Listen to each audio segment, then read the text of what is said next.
मुख पवित्र करने के लिए कान पवित्र होंगे, चाहे ना समझ में आए तो भी भगवान के शब्द इतने पवित्र हैं। ये अर्जुन बोल रहे हैं, तो अर्जुन और भगवान के शब्द इतने पवित्र हैं कि कानों को पवित्र करते हैं, सुनेंगे, और मुंह को पवित्र करते हैं, बोलेंगे।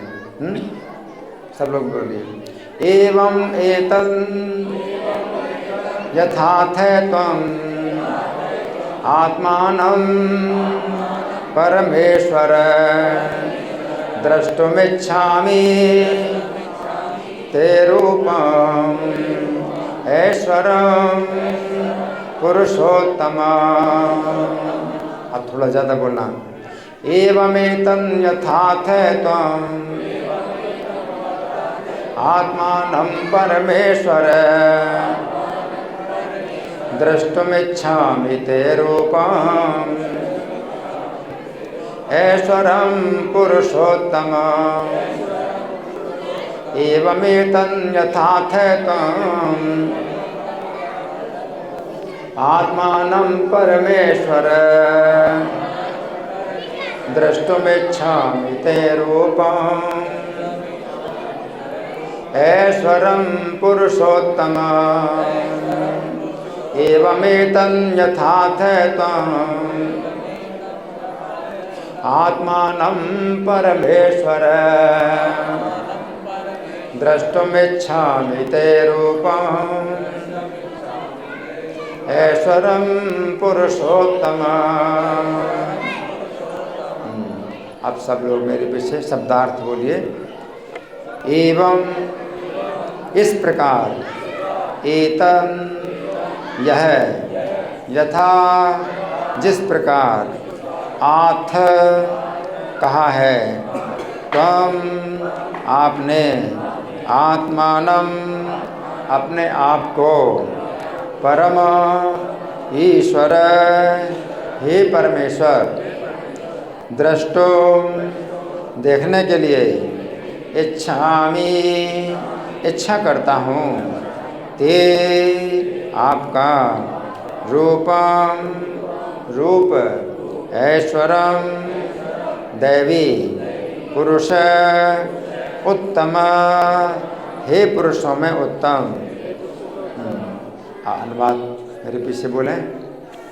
हे पुरुषोत्तम, हे परमेश्वर, यद्यपि आपको मैं अपने समक्ष आपके द्वारा वर्णित आपके वास्तविक रूप में देख रहा हूँ, किंतु मैं यह देखने का इच्छुक हूँ कि आप इस दृश्य जगत में किस प्रकार प्रविष्ट हुए हैं।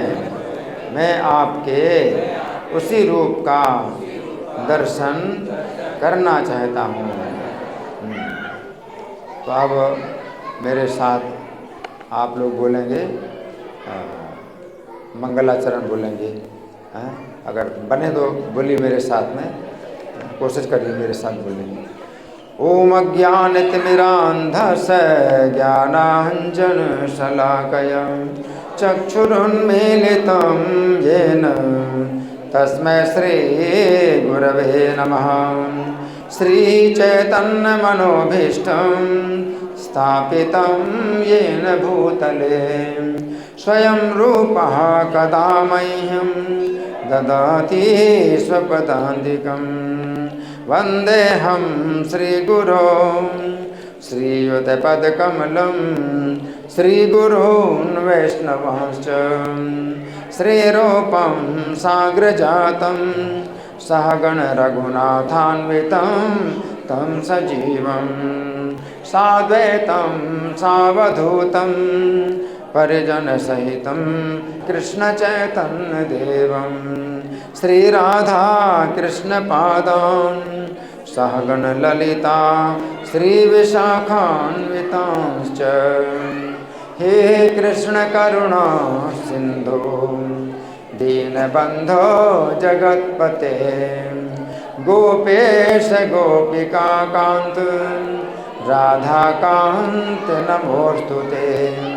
तप्त कांचन गौरांगी राधे वृंदावनेश्वरी वृषभानुसुते देवी प्रणमामि हरिप्रिये वाञ्छाकल्पतरुभ्यश्च कृपा सिन्धुभ्यैव च पतितानां पावनेभ्यो वैष्णवेभ्यो नमो नमः। जय श्री कृष्ण चैतन्य प्रभु नित्यानंद श्री अद्वैत गदाधर श्रीवासादि गौर भक्त वृंद। हरे कृष्ण कृष्ण कृष्ण हरे हरे, हरे राम राम राम हरे हरे।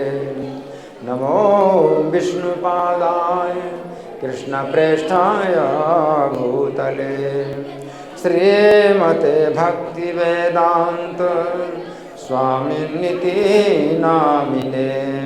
नमस्ते सरस्वती देवी गौरवाणी प्रचारिणे निर्विशेष शून्यवादी पाश्चात्य देश तारिणे। अब श्लोक फिर से समझेंगे। इस श्लोक में अर्जुन कह रहे हैं, कौन कह रहे हैं? अर्जुन कह रहे हैं। क्या कह रहे हैं? एवं एतद् यथा अथत्वम आत्मानम, कि हे परमेश्वर आप अपने को जैसा कहते हैं तो सब कुछ वैसा ही है। अपने बारे में आप जो कुछ भी कहते हैं, जैसा भी कहते हैं वैसा ही है। द्रष्टुमिच्छामि ते रूपम ऐश्वरम पुरुषोत्तम, परंतु हे पुरुषोत्तम आपका मैं वो ईश्वरीय रूप देखना चाहता हूँ। कैसा रूप? ईश्वरीय रूप देखना चाहता हूँ। अभी भगवान अर्जुन के सामने जिस रूप में है वो मानव रूप है।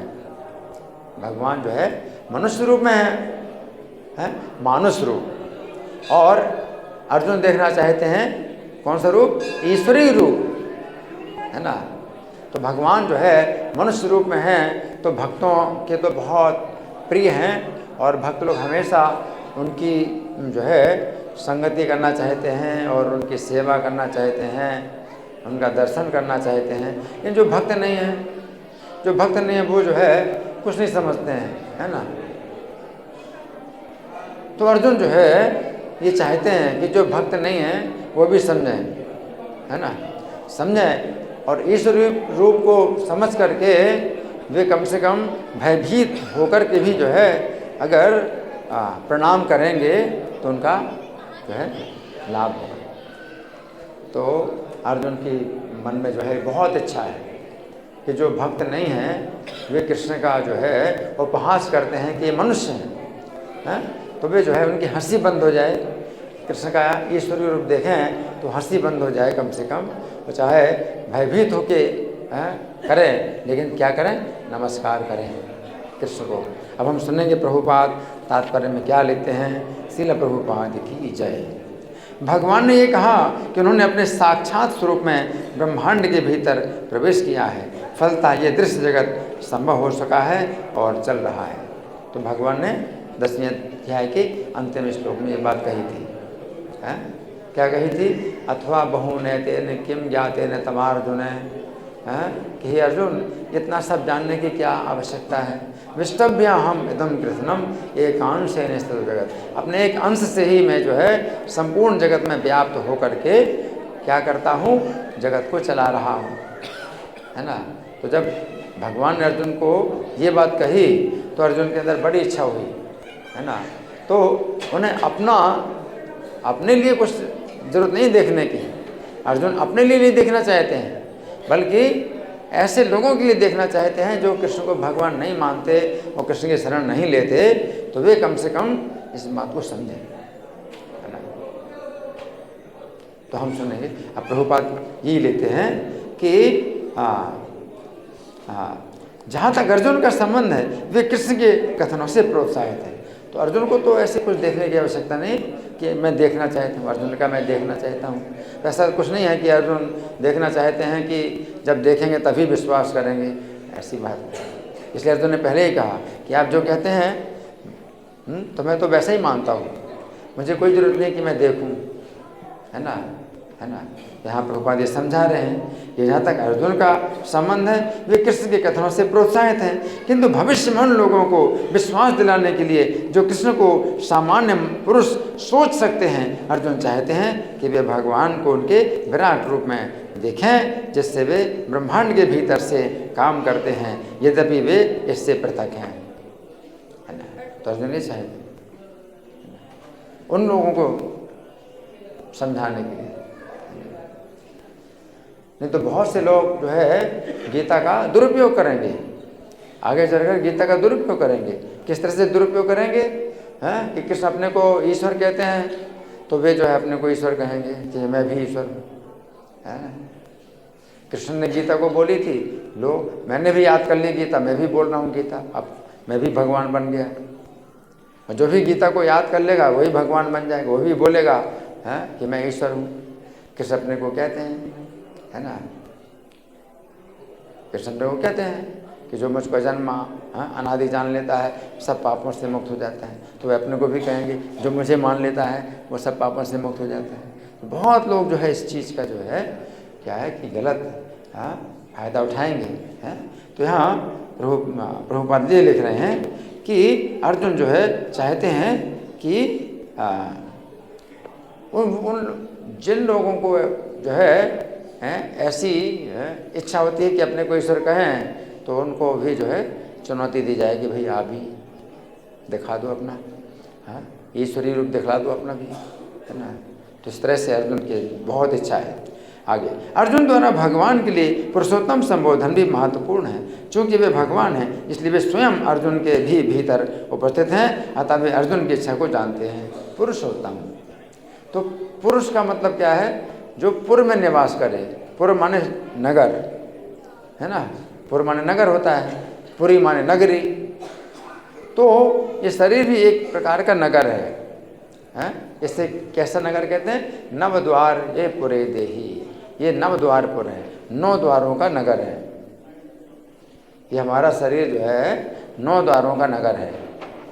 कैसे 9 द्वार?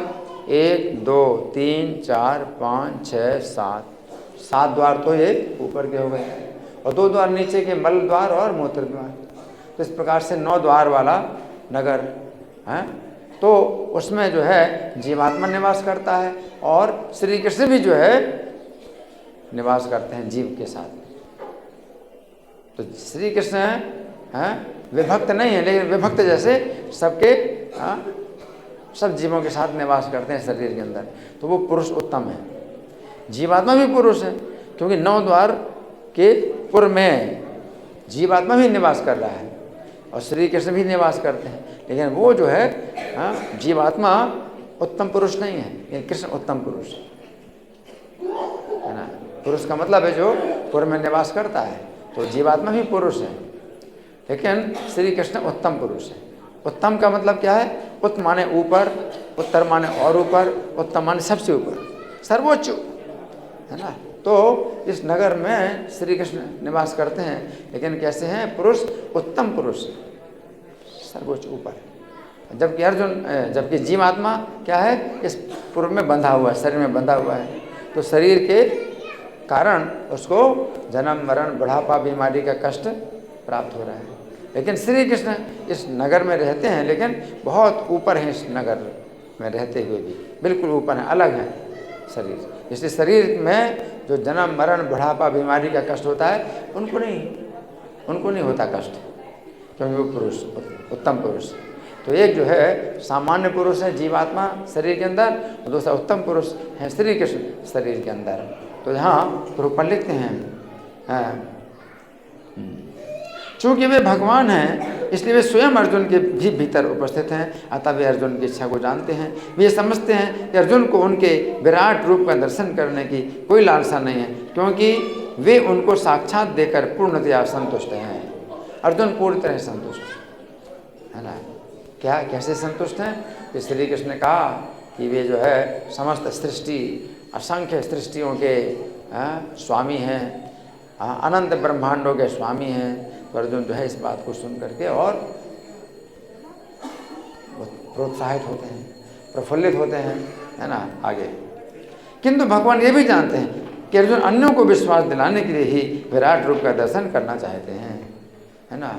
अर्जुन की केवल यही इच्छा है कैसे नहीं कि अर्जुन जो है विश्वास कर रहे हैं कृष्ण की बात पर, तो जो है कोई कहे भाई अर्जुन ने कृष्ण की बात पर विश्वास किया, तो आप भी मेरी बात पर विश्वास करो, मैं भी अपने को ईश्वर कहता हूँ। तो अर्जुन नहीं चाहते कि इस तरह से कोई जो है विश्वास करे किसी बदमाश, कोई बदमाश अपने को कहे, है ना, ईश्वर है। तो अर्जुन जो है इसलिए विराट रूप का दर्शन करना चाहते हैं। अर्जुन को इसकी पुष्टि के लिए कोई व्यक्तिगत इच्छा नहीं है। कृष्ण ये भी जानते हैं कि अर्जुन विराट रूप का दर्शन एक आदर्श स्थापित करने के लिए करना चाहते हैं, क्योंकि भविष्य में ऐसे अनेक धूर्त होंगे जो अपने आप को ईश्वर का अवतार बताएंगे। है ही बहुत से अवतार जो है अपने को जो है ईश्वर बताते हैं, जबकि वे अवतार नहीं है, और अगर आप जो है उनसे कहें कि भाई आप जो है दिखा दो अपना ईश्वरी रूप दिखला दो, है ना, तो उनके पास जो है 1% भी शक्ति नहीं है कि कोई ऐसा रूप दिखलाएं। आगे अतः लोगों को सावधान रहना होगा। किन लोगों को? सब लोगों को सावधान रहना होगा। कोई अपने को ईश्वर कहे, है ना, अतः लोगों को सावधान रहना होगा। जो कोई अपने को कृष्ण कहेगा उसे अपने दावे की पुष्टि के लिए विराट रूप दिखाने के लिए सन्नद्ध रहना होगा, है ना। सीधी बात। अगर आप जो है अपने को कृष्ण कहते हैं कि मैं भी कृष्ण हूँ, है ना, तो क्या करो? तैयार रहो। जैसे कहते हो तो तैयार रहो, दिखाओ अपना रूप, है ना। तो यहाँ प्रभुपाद का तात्पर्य समाप्त हुआ। अब हम सुनेंगे श्री भगवान ने कहा में जो श्लोक की व्याख्या हुई है, तो इसकी व्याख्या बहुत विस्तृत है, तो मैं कुछ बातें आपको पढ़ के सुना रहा हूँ और आपको जो है समझना है इस बात को, है ना। तो श्री कृष्ण अपने को परमेश्वर कह रहे हैं, है ना। तो अर्जुन जो है अर्जुन श्री कृष्ण को परमेश्वर कह रहे हैं, अर्थात सर्वोच्च नियंता कह रहे हैं। तो ब्रह्म संहिता 5:32 में कहा गया है कि श्री कृष्ण के शरीर का प्रत्येक अंग सभी इंद्रियों का कार्य करता है। ये परमेश्वर श्री कृष्ण का प्रत्येक अंग सभी इंद्रियों का कार्य करता है। प्रत्येक अंग का मतलब क्या है? मान लो ये उंगली है, यह भी सभी इंद्रियों का कार्य करता है। सभी इंद्रिय का मतलब क्या है? 5 ज्ञानेंद्रिय और 5 कर्मेंद्रिय। क्या? 5 ज्ञानेंद्रिय और 5 कर्मेंद्रिय। 5 ज्ञानेंद्रिय कौन कौन सी हैं? एक देखने की इंद्रिय, आप देख रहे हैं, है ना, ज्ञानेंद्रिय ये देखने की। दूसरी सुनने की ज्ञानेंद्रिय, सुनते हैं। तो श्री कृष्ण का प्रत्येक अंग सभी इंद्रियों का कार्य करता है, 10 इंद्रियों का कार्य कर रहा है। यानी ये जो है उंगली भी जो है, उंगली से भी कृष्ण देख सकते हैं, सुन सकते हैं, है ना। देखना, सुनना, श्रोत्रम चक्षु स्पर्शनम, स्पर्श करना, है ना, और रसनम स्वाद लेना, है ना, और घ्राणम सूंघना, है ना। रसनम घ्राणम एवचा, श्रोत्रम चक्षु स्पर्शनम च रसनम घ्राणम एवचा। तो इस उंगली से भी कृष्ण देख भी सकते हैं और छू तो सकते हैं, छूना तो खैर वो है ही है इसमें, है ना। देख सकते हैं, सुन सकते हैं और सूंघ सकते हैं, और स्वाद ले सकते हैं। अब मैं उस उंगली से देख नहीं सकते किसी चीज़ को, है ना, और स्वाद भी नहीं ले सकता कि ऐसे करके स्वाद लो। लेकिन कृष्ण प्रत्येक अंग से 5 ज्ञानेंद्रियों का कार्य कर सकते हैं और 5 कर्मेंद्रियों का भी कार्य कर सकते हैं। 5 कर्मेंद्रियां हैं, एक तो पकड़ना, हाथ का काम है पकड़ना, तो इससे भी कृष्ण पकड़ भी सकते हैं। चलने का काम, इससे चल भी सकते हैं, है ना, बोल भी सकते हैं। तो 5 कर्मेंद्रियों के भी जो कार्य हैं वो भी कृष्ण अपने प्रत्येक अंग से कर सकते हैं, है ना। अंगान यस्य सकलेंद्रिय वृत्तिमंती है, तो अपने प्रत्येक अंग से सभी इंद्रियों का कार्य कर सकते हैं और असंख्य ब्रह्मांडों को देखते हैं। कितने ब्रह्मांड? असंख्य हैं। असंख्य ब्रह्मांडों को देखते हैं और उनका पालन भी करते हैं, और उनको उत्पन्न भी करते हैं। तो गर्ग संहिता के गोलोक खंड 1:27 में कहा गया है कि श्री कृष्ण ही पूर्ण हैं, पुराण पुरुष हैं, पुरुषोत्तम हैं और परात्पर हैं। साक्षात सच्चिदानंदमय हैं, कृपा के समुद्र हैं, गुणों के भंडार हैं और सभी जीवों के लिए शरण देने वाले हैं। फिर उसी खंड में 2:7 की संख्या में कहा गया है कि श्री कृष्ण ही अगणित ब्रह्मांडों के स्वामी हैं, परमेश्वर हैं, अखंड स्वरूप हैं, देवताओं से अतीत हैं। श्री कृष्ण की लीलाएं अनंत और अवर्णनीय हैं। श्री कृष्ण की कृपा के बिना कोई भी कार्य सिद्ध नहीं होता है। श्री कृष्ण ही परिपूर्णतम तत्व हैं और सर्वोत्कृष्ट हैं, है ना। तो श्री कृष्ण के बारे में बहुत बातें हैं इस प्रकार की, परमेश्वर हैं। अब अर्जुन यहाँ पर क्या कर रहे हैं कि हे श्री कृष्ण, आप अपने को जैसा कहते हैं आप वैसे ही हैं। तो गीता को समझने की विधि यही है। कैसी है? यही विधि। गीता को समझने की यही विधि है। हमें श्री कृष्ण को अपने विचारों से नहीं समझना चाहिए, अपने विचारों से नहीं समझना चाहिए। क्या अपने विचार क्या हैं? लोग अपने विचार जो है ज़्यादा ठोकते हैं। क्या सोचते हैं? अरे ईश्वर तो जो है अब मर गए होंगे, बहुत समय से जो है ईश्वर ने जो है चलाया, इस दुनिया को चलाया, अब तो जो है वो बूढ़े हो गए। या तो कहें कि ईश्वर तो बूढ़े हो गए या ईश्वर मर गए। तो कई प्रकार की बातें लोग अपने वह विचारों से सोचते हैं।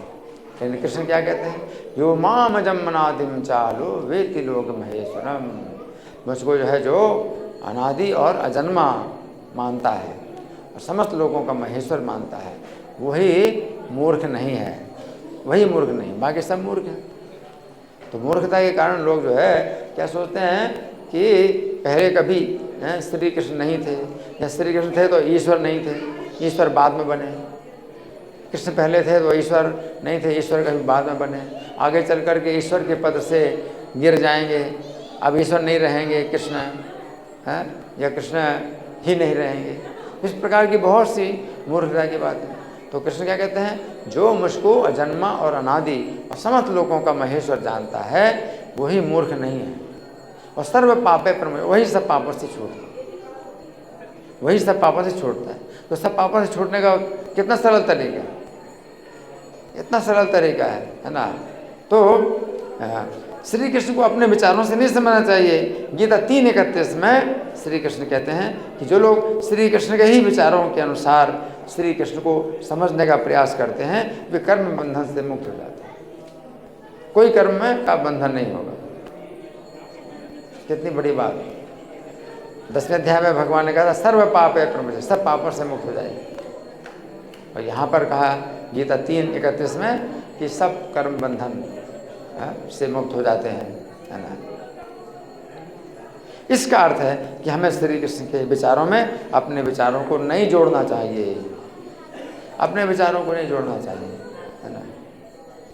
तो लोग जो है अपने विचार जोड़ते हैं, तो वो जोड़ना कैसे हो जाता है? अपने विचार जोड़ना जैसे दूध में अगर सांप अपना मुंह लगा दे तो दूध क्या हो जाता है? जहरीला हो जाता है। तो कृष्ण के विचार दूध की तरह हैं और हमारे विचार क्या है? सांप का जैसे जहर है, जहरीले। तो कृष्ण के विचारों में अपने विचार जोड़ दिया तो वो क्या हो जाएगा? सब जहरीला हो जाएगा, है ना। तो अपने विचार कभी नहीं जोड़ना चाहिए, है ना। अब कृष्ण गीता कही, है ना, तो कुरुक्षेत्र में कृष्ण ने जो है अर्जुन को गीता का उपदेश दिया। तो इसी प्रकार से समझो। अब कुछ जो है व्याख्याकार हैं वो क्या कहते हैं? नहीं, वो कुरुक्षेत्र कोई स्थान नहीं है, ये शरीर ही स्थान है कुरुक्षेत्र। और कृष्ण कौन है? आत्मा है, अर्जुन मन है। तो वो शरीर के अंदर ही जो है वो गीता का उपदेश हो रहा है ना। तो इस तरह से क्या होता है कि आपने कृष्ण के विचारों में अपने विचार जोड़ दिए और कृष्ण को निकाल दिया गीता से। कृष्ण जो है कुरुक्षेत्र का युद्ध हुआ, कुरुक्षेत्र अभी भी मौजूद है, आप जा सकते हैं कुरुक्षेत्र। वो स्थान भी है ज्योतिसर, जहाँ पर भगवान ने अर्जुन को गीता का उपदेश दिया। अब अगर कोई कहे कि नहीं कोई कुरुक्षेत्र नहीं है, और तो अपने विचार जोड़ दिया तो क्या हो गया? सब क्या हो गया? दूषित हो गया, श्री कृष्ण का संदेश दूषित हो गया, है ना। यदि हम श्री कृष्ण को श्री कृष्ण के ही विचारों से समझने का प्रयास करेंगे तो जन्म मरण के बंधन से मुक्त हो जाएंगे। कितना सरल, जन्म मरण के बंधन से छूट जाएंगे।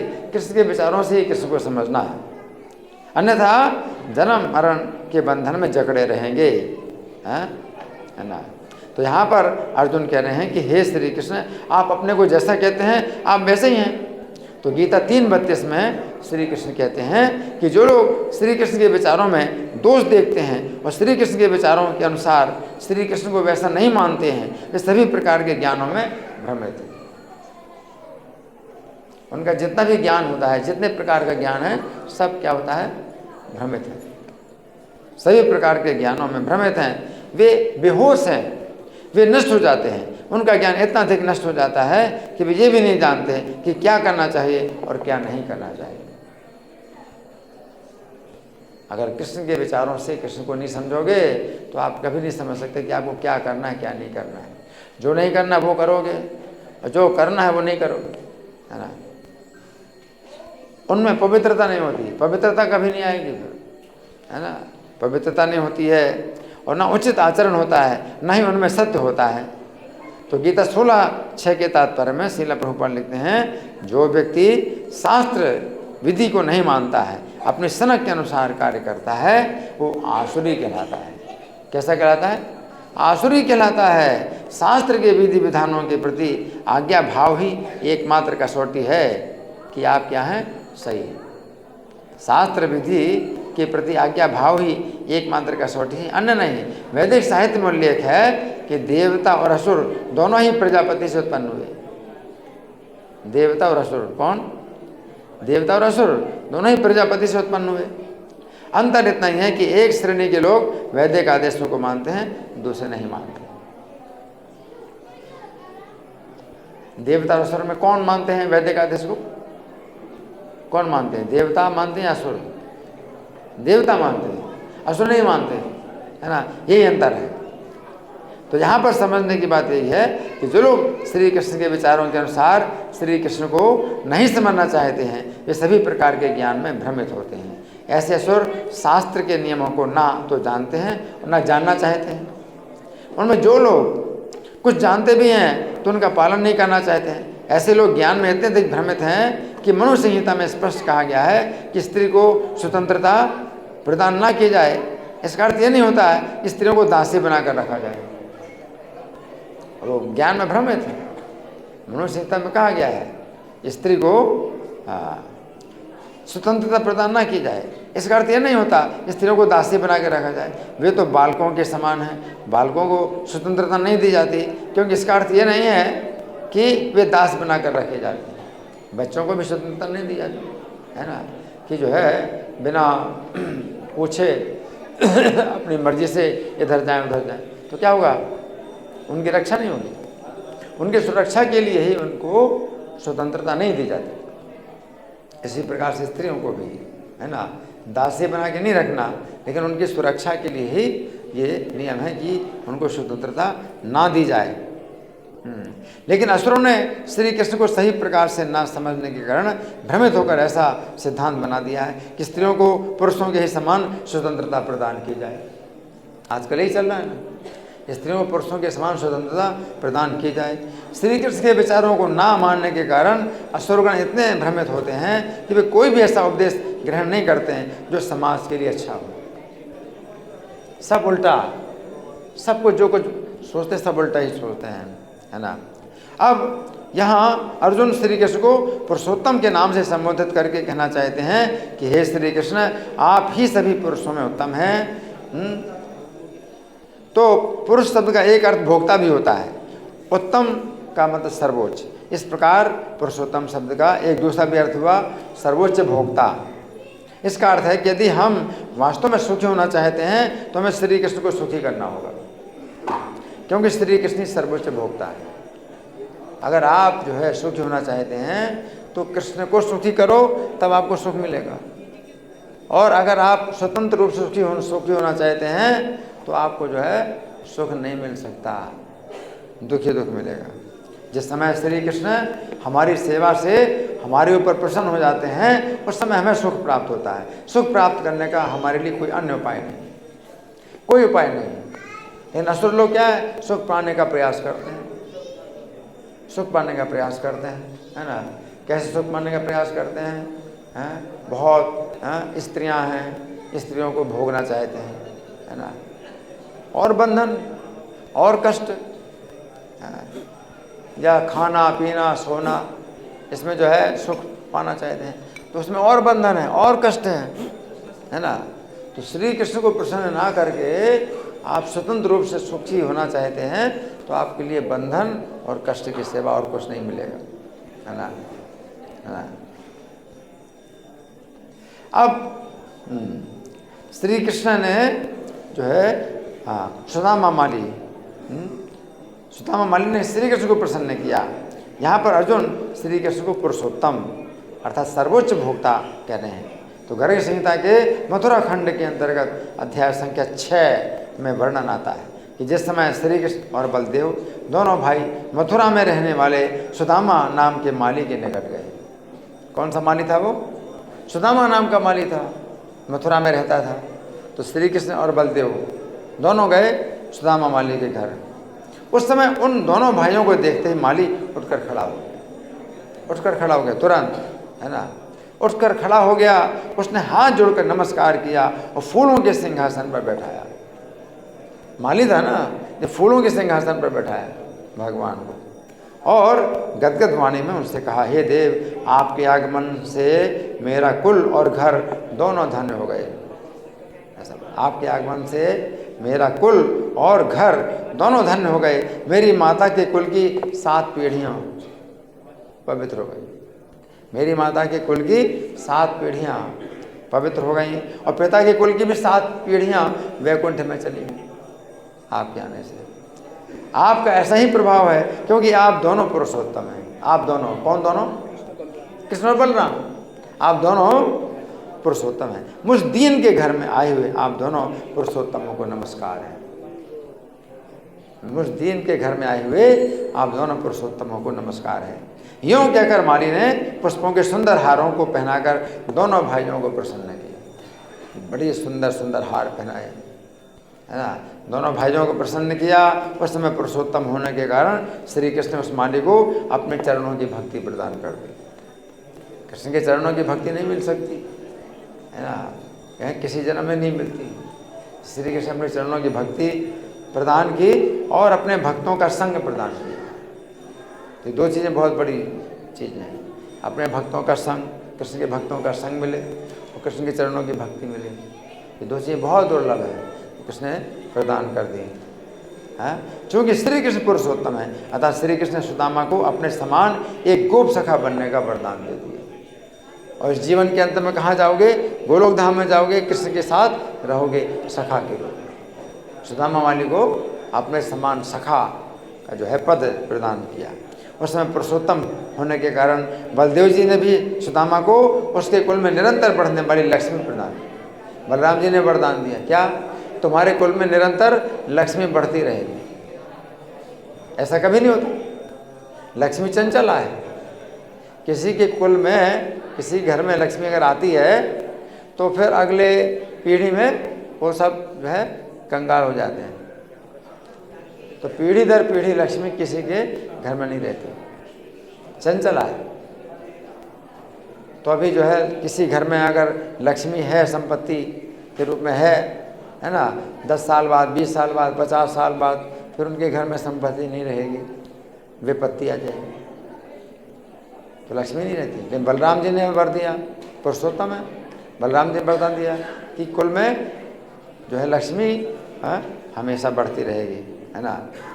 तो अर्जुन क्या कहते हैं कि मैं आपका विराट रूप देखना चाहता हूँ, है ना।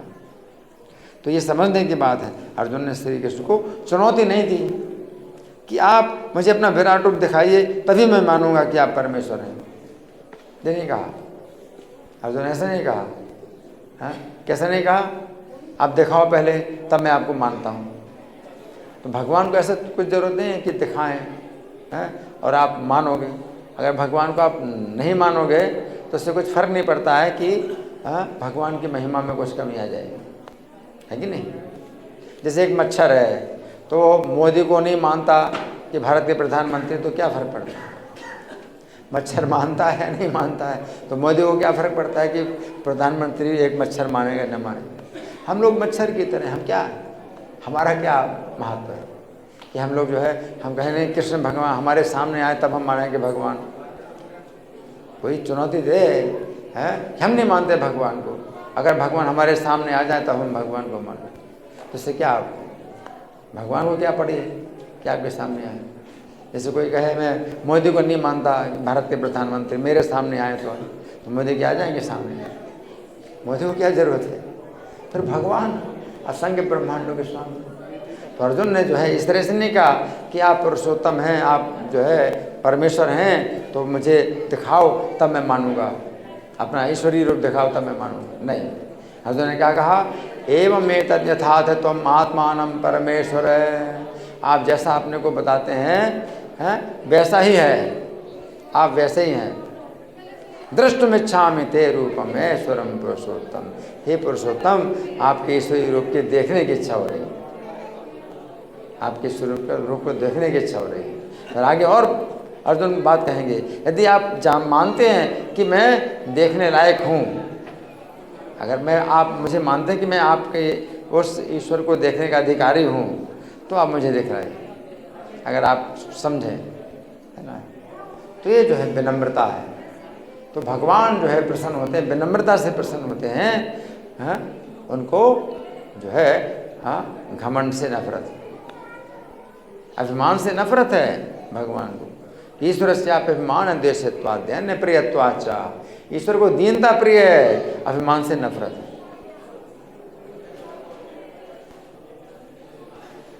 और कभी भक्तों को अगर अभिमान होता है तो भगवान भक्तों का अभिमान नष्ट करते हैं। जैसे एक बार जो है बराह भगवान का अवतार हुआ था। बराह भगवान का अवतार किस रूप में था वो अवतार? बराह भगवान का अवतार किस रूप में था? बराह भगवान का अवतार किस रूप में हुआ था? कौन सा रूप? सुअर।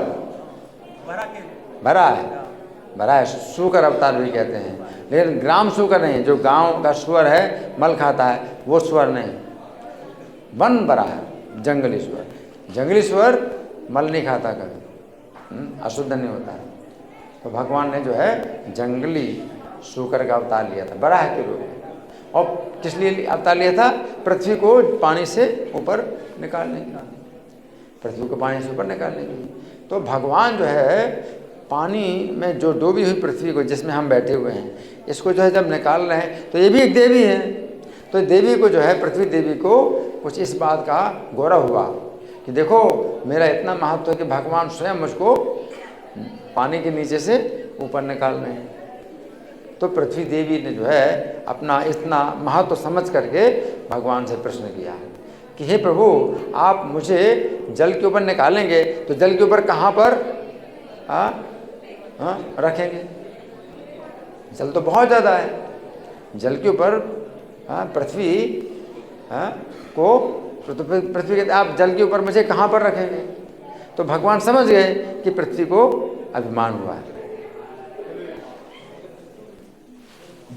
पृथ्वी का अपमान हो गया कि जब तक मैं नहीं पानी के ऊपर आऊँगी तब तक भगवान की सृष्टि नहीं हो सकती।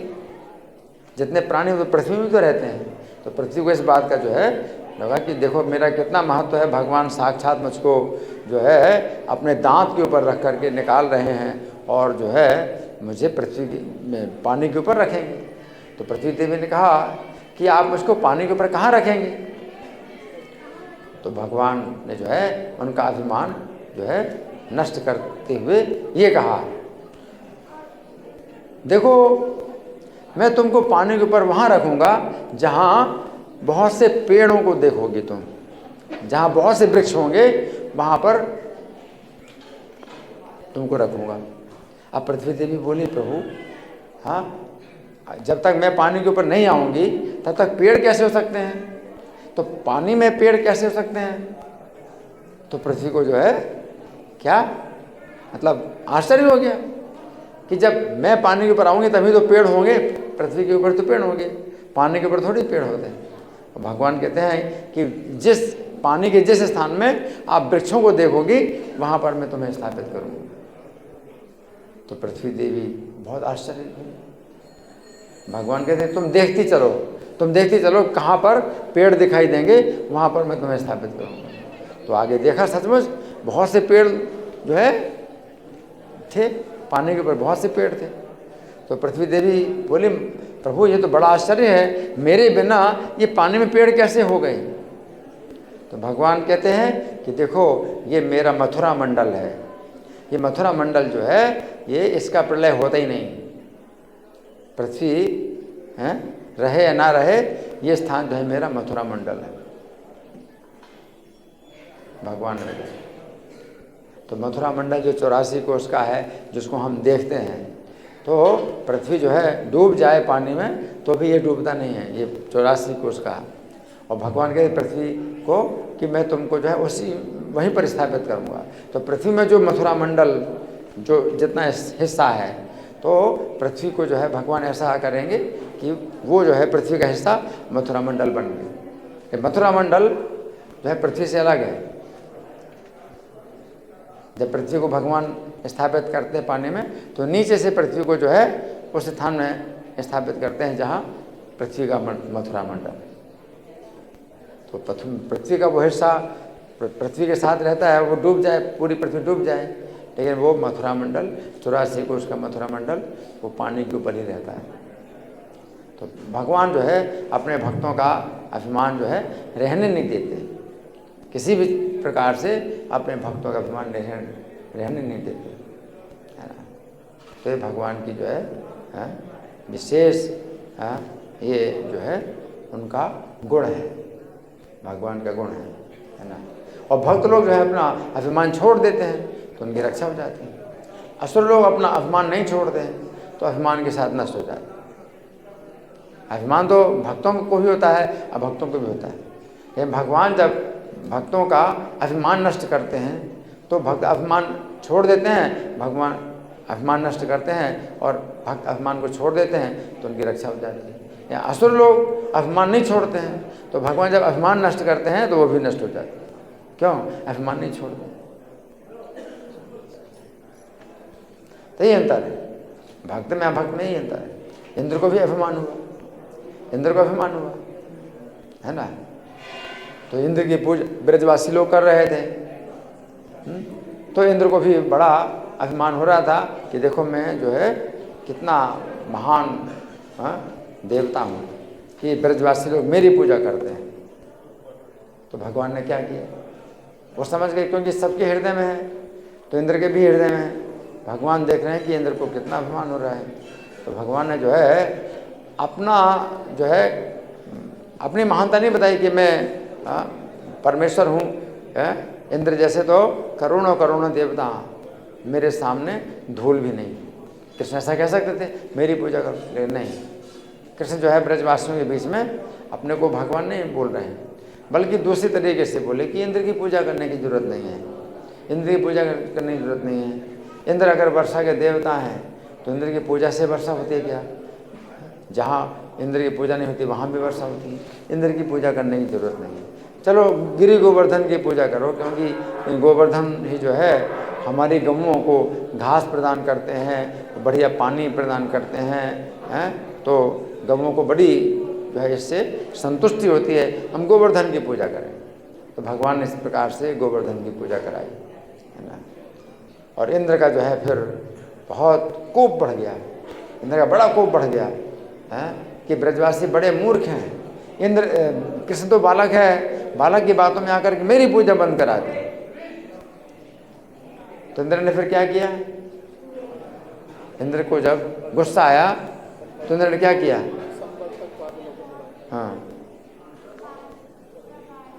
हाँ पानी प्रलय काल की वर्षा करा दी, प्रलय काल की वर्षा करा दी, है ना।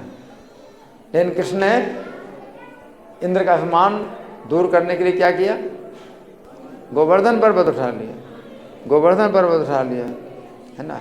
और 7 दिन तक वर्षा हुई और भगवान ने गोवर्धन को 7 दिन 7 रात लगातार धारण किया। इंद्र का अभिमान दूर हो गया, है ना। इंद्र का अभिमान दूर हो गया। इंद्र ने फिर भगवान से क्षमा मांगी। तो ये देवता है। असुर जैसे रावण अभिमान नहीं छोड़ रहा, रावण अभिमान नहीं छोड़ रहा है। सीता को उसने जो है अपहरण कर लिया, अब सीता को जो है वापस नहीं करना चाहता। और उसके जो है जितने भी जो पुत्र थे और मंत्री थे वो सब नष्ट होते जा रहे हैं, एक एक करके सब मारे जा रहे हैं। लेकिन रावण अभिमान नहीं छोड़ रहा है, अभिमान नहीं छोड़ा तो वो भी मारा गया, नष्ट हो गया। तो रावण ने अभिमान नहीं छोड़ा, है ना। देखो इंद्र ने भी अपराध किया और उतना ही अपराध किया जितना रावण ने अपराध किया। रावण ने क्या अपराध किया था, क्या अपराध किया था राम का, है? हाँ, उनकी पत्नी सीता का अपहरण किया। तो रावण का बहुत बड़ा अपराध था कि उसको जो है मृत्युदंड मिलना चाहिए। और इंद्र ने भी बहुत बड़ा अपराध किया, पूरे ब्रजवासियों को नष्ट करने के लिए वर्षा की। तो कोई कम अपराध था? रावण ने जितना अपराध किया, इंद्र का अपराध क्या कम था? पूरे ब्रज को नष्ट करने के लिए उसने वर्षा की। तो रावण का अपराध और इंद्र का अपराध बराबर है ना। लेकिन अंतर क्या है कि इंद्र ने अपना अभिमान छोड़ दिया तो उसकी रक्षा हो गई, और रावण ने अपना अभिमान नहीं छोड़ा, अपना अपराध नहीं माना और नष्ट हो गया। तो अपराध तो दोनों करते हैं, देवता भी करते हैं और असुर भी करते हैं। लेकिन देवता जो है भगवान के भक्त होते हैं तो वो जो है होश में आ जाते हैं और अपना जो है अभिमान छोड़ देते हैं, अपना अपराध मान लेते हैं कि हाँ मेरे से अपराध हो गया, प्रभु क्षमा करो। तो ये देवता है। ये असुर क्या करेगा? नहीं है, मैंने गलत, मैं जो कुछ करता हूँ वही सही है, मैं कभी गलत करता नहीं। जितना भी जो कुछ भी करेंगे तो उसमें अपने को सही मानते हैं और कभी भी अपनी गलती नहीं मानते। रावण ने अपनी गलती नहीं मानी, सीता का अपहरण किया तो अपनी गलती नहीं मानी, है ना, नष्ट हो गया। तो ये अंतर है ना। तो अर्जुन जो है, अर्जुन में कितना जो है गुण है कि भगवान के जो है जो भी शब्द हैं तो आदर पूर्वक उन्होंने ग्रहण किया और सहर्ष स्वीकार किया, हर्षित होकर के, बड़े प्रसन्न होकर के स्वीकार किया कि भगवान अगर ऐसा कह रहे हैं कि वे जो है परमेश्वर हैं, है ना, तो जो है बहुत ये जो है खुशी की बात है, बहुत खुशी की बात है कि श्री कृष्ण जो है परमेश्वर है।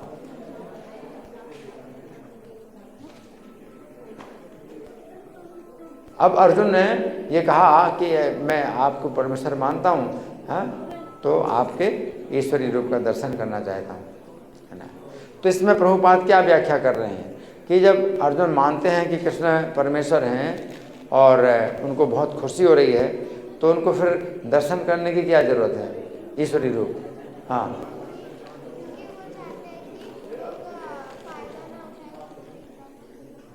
क्योंकि अर्जुन चाहते हैं, क्या चाहते हैं?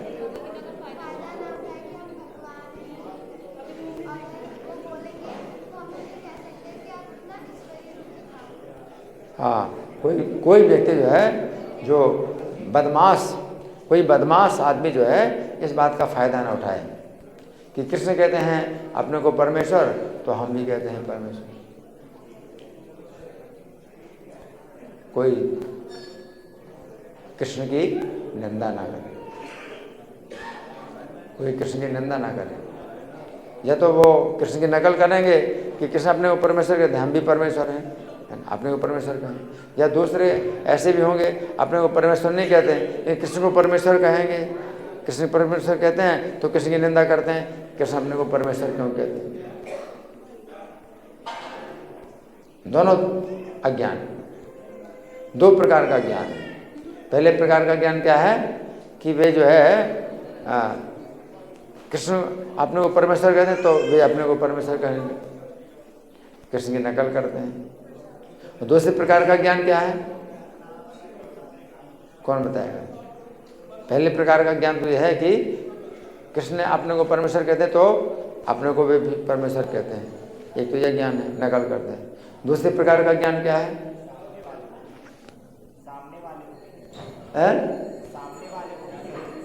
सामने वाले को, अच्छा, हाँ, वो भी है अज्ञान कि हम सब परमेश्वर हैं, ये भी अज्ञान है। और क्या ज्ञान है?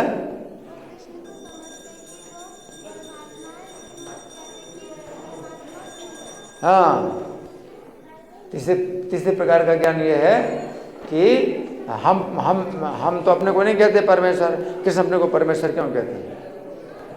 हम भी परमेश्वर नहीं है, तो कृष्ण भी क्यों परमेश्वर है? कृष्ण भी परमेश्वर नहीं है, अपने को परमेश्वर क्यों कहते हैं?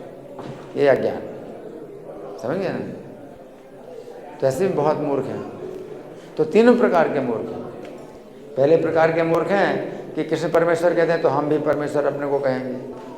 दूसरे प्रकार का मूर्ख हैं, कृष्ण अपने को परमेश्वर कहते हैं तो हम भी परमेश्वर हैं और आप भी परमेश्वर, सब लोग परमेश्वर हैं। और तीसरे प्रकार के मूर्ख हैं, क्या है कि ना हम परमेश्वर है ना आप परमेश्वर, कोई परमेश्वर नहीं, तो कृष्ण परमेश्वर क्यों है? कृष्ण अपने को परमेश्वर क्यों कहते हैं? ये तीसरे प्रकार के मूर्ख हैं। तो तीनों प्रकार के मूर्खों का मुंह बंद करने के लिए अर्जुन चाहते हैं कि कृष्ण अपना ईश्वरी रूप दिखलाएं। तो ये भक्ति की भावना होती है। भक्ति की भावना जो है मतलब ये होती है। और प्रभुपाद भी बहुत नफरत करते थे ऐसे लोगों को जो अपने को ईश्वर कहते हैं। प्रभुपाद से किसी ने पूछा, अगर आपको जो है पूरी दुनिया का राजा बना दिया जाए तो सबसे पहले आप क्या काम करेंगे? समझ गए? क्या पूछा प्रभुपाद से किसी ने? नहीं, क्या पूछा किसी ने प्रभुपाद से? अगर आपको पूरी दुनिया का राजा बना दिया तो सबसे पहले आप क्या काम करेंगे? तो प्रभुपाद ने कहा, सबसे पहले मैं उनको शूट करूंगा जो अपने को परमेश्वर कहते हैं। सबसे पहले मैं क्या करूंगा? उनको क्या करेंगे? शूट करेंगे। ये भक्त का ऐसा भाव रहता है ना? ये नहीं कि ठीक है, हाँ तुम जो कह रहे हो वो भी ठीक है, कृष्ण कह रहे हैं वो भी ठीक है, सब ठीक है ना? इस तरह की मूर्खता नहीं होनी चाहिए। इस संबंध में जो है बड़े पक्के होना चाहिए। कृष्ण के जो पक्के भक्त होते हैं वो बड़े कट्टर होते हैं, कट्टर भक्त। कृष्ण के कट्टर भक्त होते हैं, वो कभी स्वीकार नहीं करेंगे, कभी सहन नहीं करेंगे कि कोई अपने को परमेश्वर कहेगा, है ना? धन्यवाद। ग्रंथराज श्रीमद् भगवद गीता की जय, श्रील प्रभुपाद की जय। हरे कृष्णा।